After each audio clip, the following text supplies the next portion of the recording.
ταξί, μια στιγμή. Μια στιγμή.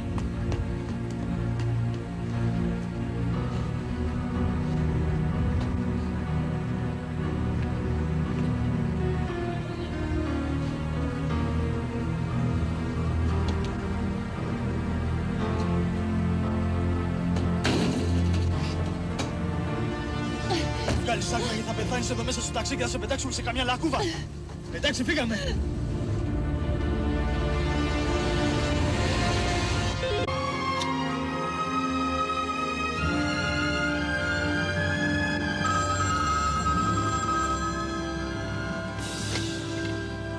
Ναι, ποιος είναι? Κυρία Ιβώνη, εσείς? Εγώ είμαι, εσύ ποιος είσαι? Από το ταξί. Ξέρετε τώρα, δεν μπορώ να σας λέω λεπτομέρειες, έτσι δεν είναι? Φυσικά και όχι. Μιλάς από καρτοκινητό? Μάλιστα. Ωραία, πες μου λοιπόν τι έγινε. Όλα πήγαν καλά. Το δέμα το έχω μέσα στο αυτοκίνητο. Σας είδε κανείς, είχατε προβλήματα? Κανένα πρόβλημα απολύτως. Πήραμε το δέμα από εκεί που έπρεπε, βγήκαμε έξω από την πόλη και είμαστε αραγμένοι τώρα σε ένα δασάκι και περιμένω να μου πείτε τι πρέπει να γίνει παρακάτω. Τι θα κάνουμε το δέμα? Λοιπόν, άκου να δεις. Βεβαιώσου ότι δεν σας βλέπει κανείς και να καταστρέψεις το δέμα, να το καταστρέψεις εντελώς. Κατάλαβες? Μάλιστα, κυρία Ιβώνη. Άφησε το ταξί οπουδήποτε, έτσι κι αλλιώς κλεμμένο είναι. Την αμοιβή για την καταστροφή του δέματος την έχετε πάρει προκαταβολικά.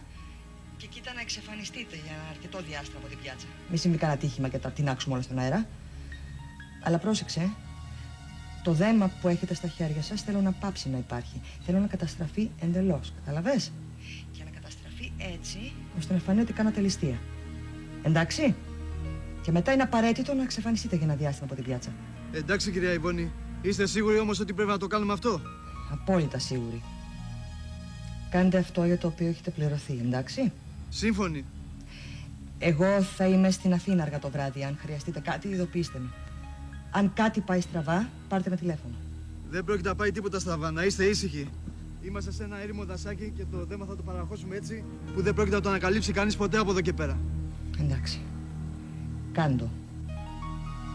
Και περιμένω τηλεφώνημά σου το βράδυ να μου πεις ότι όλα πήγαν ρολόι.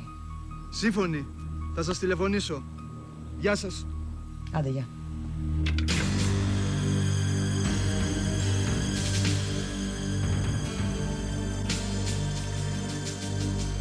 Επιτέλους. Θα μου το πληρώσεις, βρωμιάρα. Αύριο δεν θα προλάβεις να είσαι στην ανάκριση. Και υπάρχουν 100 μάρτυρες που θα βεβαιώσουν για μένα ότι ήμουν στο Σαλέ, στον Παρνασσό. Κανένας δεν θα μπορέσει να φορτώσει αυτή την ιστορία πάνω. Θείε, κάτι φοβερό που να έχει συμβεί στην Αγάπη. Τι είπες ότι έγινε? Ναι, στρατηγέ μου, κάτι φοβερό θα πρέπει να της έχει συμβεί. Γιατί το λέτε αυτό? Γιατί πριν από μια ώρα ξεκίνησε από το σπίτι της για να πάει στο νοσοκομείο, στο γραφείο του Πάρη. Αλλά δεν έφτασε ακόμα. Και ο Πάρης πήρε τηλέφωνο τον Άκο και είναι σαν τρελός. Κάτι πρέπει να της έχει συμβεί στο δρόμο. Τι μου λέτε τώρα, μωρέ? Πάτε να με τρελάνετε? Πάτε να με βγάλετε από τα ρούχα μου? Δεν έχω δώσει εντολή να μην μετακινείται η Αγάπη από το σπίτι, από το νοσοκομείο, χωρίς να την ακολουθούν οι δύο αστυνομικοί. Ναι, στρατηγέ, τη δώστε αυτή την εντολή, αλλά ο ένας ήταν άρρωστος, είχε υψηλό πυρετό, και ο άλλος έπρεπε να φύγει γιατί από στιγμή σε στιγμή γεννάει η γυναίκα του. Και το μάθατε τελευταία στιγμή? Δεν μπορούσατε να το αντικαταστήσετε με δύο άλλους? Όχι, στρατηγέ μου, τους αντικατέστησα με δύο άλλους, αλλά μέχρι να πάνε στο σπίτι της Αγάπης εκείνη είχε φύγει. Είχε φύγει και προφανώς μεταξύ, γιατί απ' έξω είδαν το αυτοκίνητό της με σκασμένο λάστιχο. Δηλαδή μια ώρα και ακόμα δεν έχει φτάσει στο νοσοκομείο, έτσι, που θα έπρεπε να έχει φτάσει σε 20 λεπτά, έτσι δεν είναι? Έτσι. Μπορεί ο διάολος και να σηκώσει! Να πάει και να σηκώσει! Σήμερα βρήκα να έχουν κόλλημα και οι δύο να μην μπορούν να την προστατεύσουνε. Και αυτή η θεόμορφη σηκώθηκε και έφυγε από το σπίτι, ενώ έχω δώσει εντολή να μην κάνει βήμα από το σπίτι, από το νοσοκομείο, χωρίς να την ακολουθούν οι δύο αστυνομικοί. Αλλά έτσι είναι αυτή η γυναίκα, τρόμητη. Και πάνω απ' όλα τρελή. Δεν λογαριάζει τίποτα, δεν φοβάται τίποτα, δεν θέλει τους αστυνομικούς δίπλα της. Δεν μπορεί να πιστέψει το κακό. Και αυτή η γυναίκα, αυτή η Βόνη που την έχει κατηγορήσει ότι έχει κάνει έγκλημα, εμένα μου φαίνεται ότι είναι αδίστακτη. Αδίστακτη! Θείε, η Λίζα την είδε να μπαίνει σε ταξί. Και πού το ξέρω εγώ το ταξί ήταν πραγματικό, μωρέ? Πού ξέρω εγώ αν δεν το έκλεψαν κάποιοι πληρωμένοι φωνιάδες? Χάρη, διατάξα μόλις όλα τα περιπολικά και τους μοτοσυκλετιστές που έχουμε στη διάθεσή μας να πιάσουν πώς θα γύρω από την Αθήνα. Να ερευνούν κάθε ταξί που βγαίνει προς τα έξω. Αν έχουν απαγάγει την Αγάπη, Θα την πάνε προς τα έξω, θα την καθαρίσουν και θα την πετάξουν εκεί. Όλα τα περιπολικά και οι μοτοσυκλιστές να ερευνούν από το πρωί μέχρι το βράδυ, εντάξει? Φύγε, Χάρη, εξαφανίσου. Κάνε αυτό που σου είπα, δώσε διαταγές. Και συστάσα να είσαι σε επαφή με τον μπαρ και το νοσοκομείο. Αν πάει από εκεί, αγάπη, να μας ειδοποιήσουν για να μπορέσουμε να ηρεμήσουμε, εντάξει? Φύγε, φύγε, γρήγορα, φύγε. Άντε, κυρία μου, βγαίνε. Βγαίνε, σου λέω. Με παράτα με, σου λέω. Άφησέ με, πού με πάτε. Αυτή σας έβαλε τα πράγματα. Σας έχει βάλει αυτή να με σκοτώσετε, έτσι. Πολλά λόγια λες. Τη στιγμή δεν είναι κατάλληλη για πρόζα. Δεν πρόκειται κάθαρμα να ξεμπερδέψετε έτσι εύκολα μαζί μου. Ακούς που σου μιλάω, δεν πρόκειται. Όλη η αστυνομία είναι συγγενείς μου. Όλο το αστυνομικό σώμα δεν θα γλιτώσετε έτσι από μένα. Δεν πρόκειται να με σκοτώσετε, κατάλαβες, σου λέω. Δεν θα τη γλιτώσετε έτσι. Εντάξει, τώρα μας έκανες και θέμα από το φόβο μας. Βλέπεις, είμαστε πρωτάιδες. Λες και βγήκαμε χθες από το Παρθεναγωγείο. Λες και δεν έχουμε κάνει ξανά κακό σε άνθρωπο. Και μας έχει κοπεί η ανάσα τώρα από την ομάδα μας με αυτά που μας είπες. Εσύ τρέχα στο πόδι μου να κάνεις και φέρε το φτιάρι. Θα χρειαστεί να ανοίξουμε ένα πολύ μεγάλο λάκκο. Βλέπεις, η κυρία είναι ατελείωτη. Και τώρα γίνω από την άλλη. Άφησα να με κοιτάζεις. Γίνω από την άλλη, σου λέω. Γονάτισε τώρα. Γονάτισε, δεν ακούς. Τι είπες?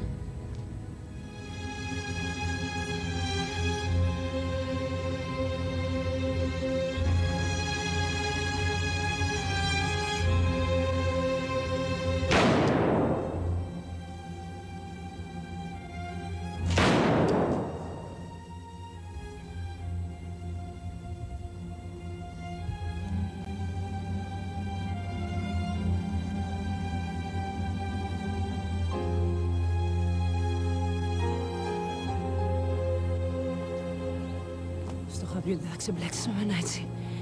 Ότι είμαι από σόι αστυνομικών. Στο είχα πει, έτσι δεν είναι? Έπαιξες και έχασες.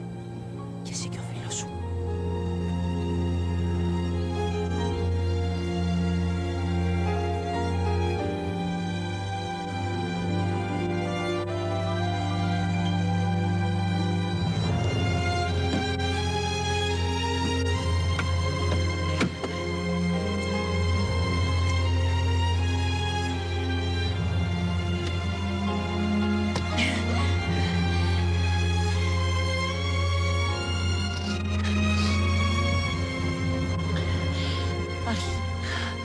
Αρχηγείο.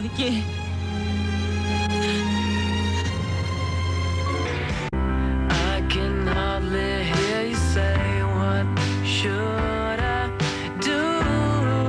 Well, you choose.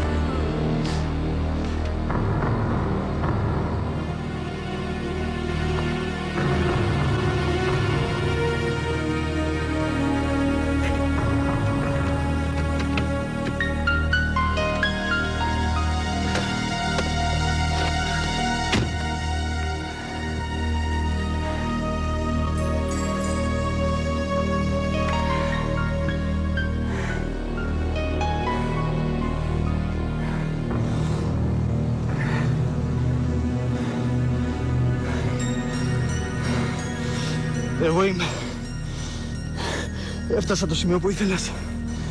Αλλά εσύ δεν έχεις φανεί ακόμη. Θα περιμένω πολύ. Αιμορραγώ σιγά σιγά. Κοντεύω να πεθάνω. Έλα όσο πιο γρήγορα μπορείς, μ' ακούς?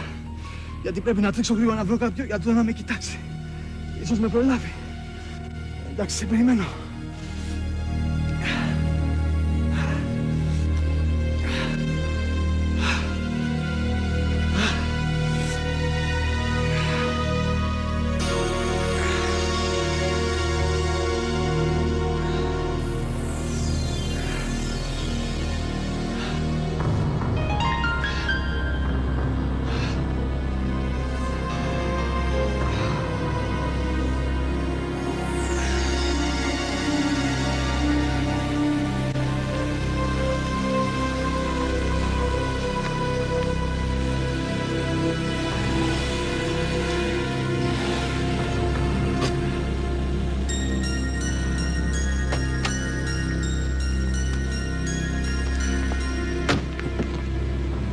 Γιατί στήριζεσαι στο δέντρο?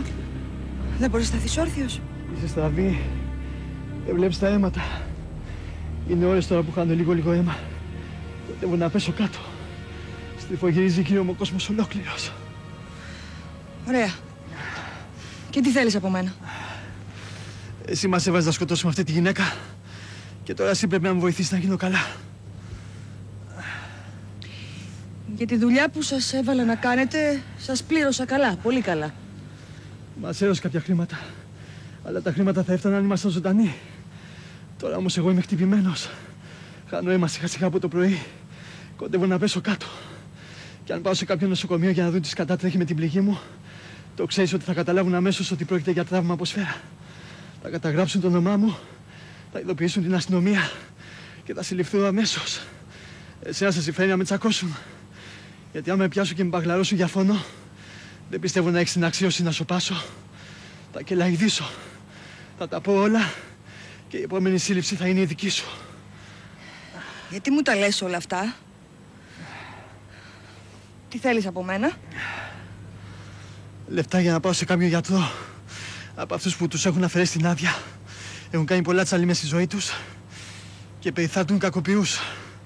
Ξέρω κάποιον, αλλά θέλει πολλά λεφτά. Πόσα πολλά δηλαδή? Πάνω από 30.000 ευρώ. Τόσα πολλά? Θα με κρύψει στο σπίτι του και θα με περιθάλψει ώσπου να γίνω καλά. Εσένα σου φαίνονται πολλά για μια τέτοια ιστορία? Εντάξει.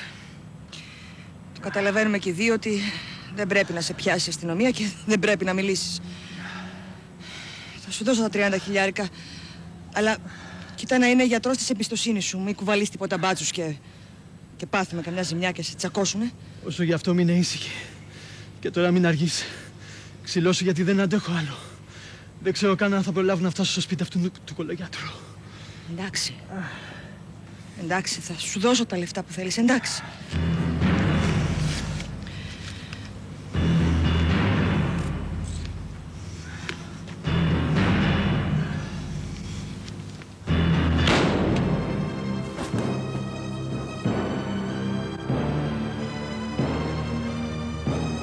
Δεν νομίζεις ότι έτσι είναι καλύτερα και ασφαλέστερα και για τους δυο μας?